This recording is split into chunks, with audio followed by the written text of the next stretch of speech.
Bonjour tout le monde, j'espère que vous allez bien. Dans cette vidéo, on va voir l'aspect morphologique d'une affection parasitaire du tube digestif qu'on appelle la cryptosporidiose. Elle est secondaire à un parasite qui est microscopique, qu'on appelle le cryptosporidium, et l'atteinte, elle intéresse souvent l'intestin grêle. C'est une affection qui va survenir surtout chez les sujets qui sont immunodéprimés, sans oublier bien sûr que les sujets qui sont immunocompétents dans des situations particulières peuvent être également sujets à cette infection. La présence de ce cryptosporidium au niveau d'une muqueuse digestive peut être soit asymptomatique ou symptomatique avec le symptôme le plus fréquemment rencontré qui est la diarrhée aqueuse. J'aimerais mentionner également que l'évolution de cette infection va dépendre essentiellement de l'état immunitaire. On a souvent une résolution et un rétablissement qui est spontané chez les sujets qui sont immunocompétents, alors qu'on aura une tendance à l'évolution vers la chronicité avec toutes les complications possibles, notamment l'atrophie des villosités et aussi la malabsorption chez les sujets qui sont immunodéprimés. Alors, à quoi ressemble ce germe, ce cryptosporidium? Quelles sont les autres observations qu'on pourra faire sur une muqueuse qui est colonisée par ce parasite? À toutes ces questions, on va essayer de répondre sur une série de 2 cas qu'on va observer sur l'âme virtuelle.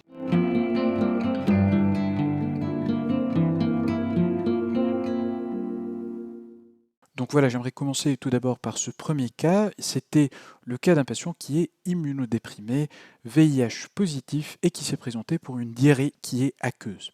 On a fait la fibroscopie. Lorsqu'on avait observé le duodénum, c'était une muqueuse totalement normale. Pour être plus précis, c'était une muqueuse qui était non atrophique. On a fait la biopsie et puis vous voyez très bien qu'on a ramené 4 fragments. Donc on a 1, 2, 3 et voilà le 4e fragment. Pour les autres fragments qui sont à gauche, les 3 fragments qui restent, ça représente, si on peut dire, des copies des 3 premiers fragments ici, puisqu'il s'agit d'un 2e niveau de coupe des mêmes fragments. Alors on va choisir pour ceci, ça veut dire pour l'examen de cette muqueuse duodénale, ce fragment ici, et là, et à ce faible grossissement, on peut voir certains éléments qui font l'architecture de la muqueuse duodénale, notamment la présence de ces projections en doigt de gond qui sont les villosités, et également la présence de structures en forme de pan qui sont en train de s'invaginer à l'intérieur de notre chorion qui correspondent à des cryptes. On a également à observer notre épithélium qui tapisse à la fois les villosités et aussi les cryptes et qui est fait par cette alternance de cellules de 2 types qui sont les cellules éosinophiles représentées par les entérocytes, ça veut dire les cellules qui sont là pour absorber les nutriments, et les cellules qui sont de couleur blanche, ça veut dire assez clair, qui correspondent aux cellules caliciformes. Et ces 2 cellules, c'est ça ce qui va former notre épithélium qui est simple, cylindrique et mucosécrétant qu'on trouve au niveau de l'intestin grêle. On note également la présence d'un chorion avec certains éléments inflammatoires sans véritable augmentation de la densité de ces cellules. Ça veut dire qu'on ne note pas à ce grossissement un véritable processus inflammatoire. On note par contre au niveau des pointes des différentes villosités quelques suffusions hémorragiques qui peuvent être artefactuelles et sont secondaires probablement au prélèvement, ça veut dire au moment de la biopsie. Alors, quand je vais passer maintenant à un plus fort grossissement, c'est là où je vais commencer à constater l'anomalie. Ça veut dire c'est là où je vais commencer à observer notre fameux parasite microscopique qui est le cryptosporidium.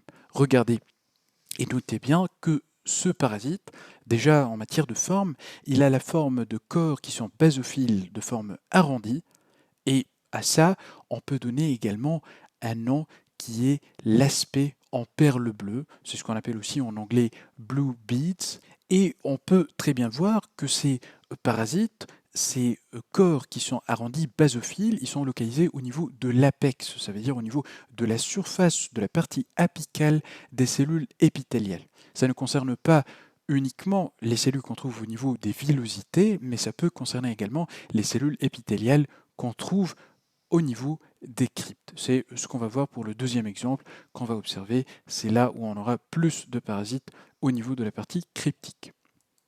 Concernant les anomalies qui vont accompagner cette infection, ça veut dire la présence de parasites qui sont là au niveau de la partie apicale des cellules épithéliales et qui font protrusion vers la lumière, que ce soit au niveau de cette villosité, tous ces corps qu'on est en train d'observer, ça correspond à des organismes de cryptosporidium. Tout ça, comme je disais, ça va être accompagné par certaines anomalies qu'on va observer, notamment l'infiltré inflammatoire. Rappelez-vous qu'au faible grossissement, on n'avait pas observé une densité qui est importante d'éléments inflammatoires. Mais quand on passe, comme maintenant, au fort grossissement, c'est là où on aperçoit la présence d'éléments polynucléés. Alors toutes les cellules qu'on est en train d'observer ici, c'est des polynucléaires neutrophiles, dont la présence, bien sûr, devra alerter à la présence d'une cause à cette inflammation qui est présente comme sur cette pointe de villosité. En même temps, les cellules sur lesquelles on a des parasites, c'est des cellules qui sont en souffrance et donc souvent elles vont montrer ce qu'on appelle les signes de régénération. Ou bien ça va être appelé aussi des cellules régénératives. Et qu'est-ce qu'elles vont montrer comme anomalie? Souvent, on aura une augmentation de la taille des noyaux, toujours bien sûr en les comparant à l'aspect des cellules qui ont un aspect plutôt sensiblement normal, comme à ce niveau.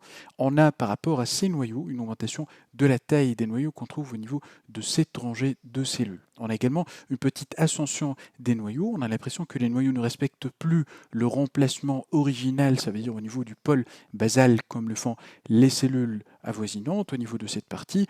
Et puis, on peut même observer l'apparition d'un petit nucléole qui est fin et qui rentre dans le cadre de ces anomalies régénératives ou bien réparatives. Donc c'était concernant les anomalies qui concernaient cette muqueuse et qui sont associées à cette inflammation et à cette infection. Notez bien que l'aspect qu'on avait observé à l'étape endoscopique, on a pu le confirmer en regardant au microscope, c'est l'absence d'une atrophie villositaire. Alors il faut se rappeler que ce n'est pas toujours le cas et on aura également à observer des cas d'infection par le Cryptosporidium qui sont compliqués d'une atrophie villositaire, comme c'est exactement le cas qu'on est en train d'observer ici. Alors là, c'est la même histoire, ça veut dire un sujet qui est immunodéprimé, qui présente une diarrhée qui est aqueuse, liquidienne, on fait la fibroscopie et sur ce cas, on a observé l'aspect d'une atrophie villositaire au niveau du duodénum. On a fait 3 prélèvements, 3 biopsies au niveau de cette muqueuse duodénale et on peut confirmer déjà à ce grossissement le caractère atrophique sur les villosités.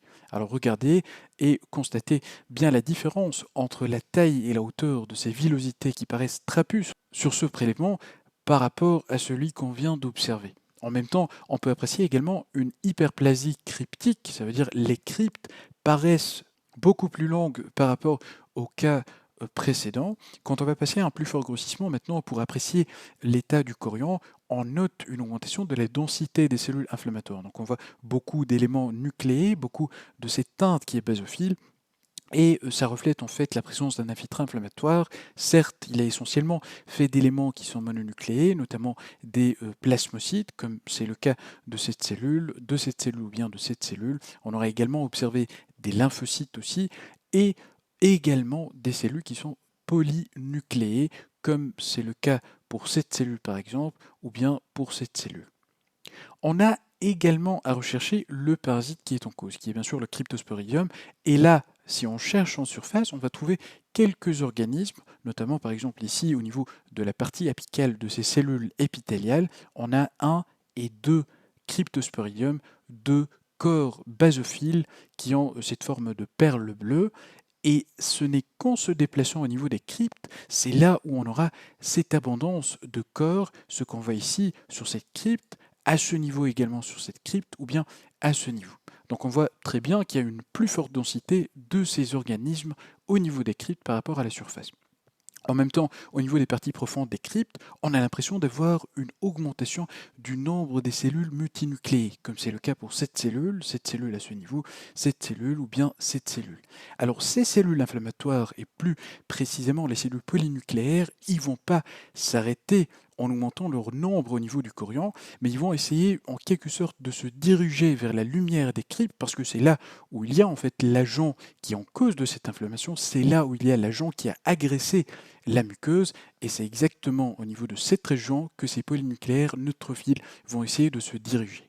Alors, ça veut dire, pour passer depuis le chorion, ça veut dire au niveau de cette région, vers la lumière, ils doivent tout d'abord traverser l'épithélium, qu'on trouve au niveau de la crypte, et ceci donnera des images comme par exemple ici, où on voit des polynucléaires neutrophiles qui sont en train de se faufiler entre les cellules épithéliales, c'est ce qu'on appelle la cryptite.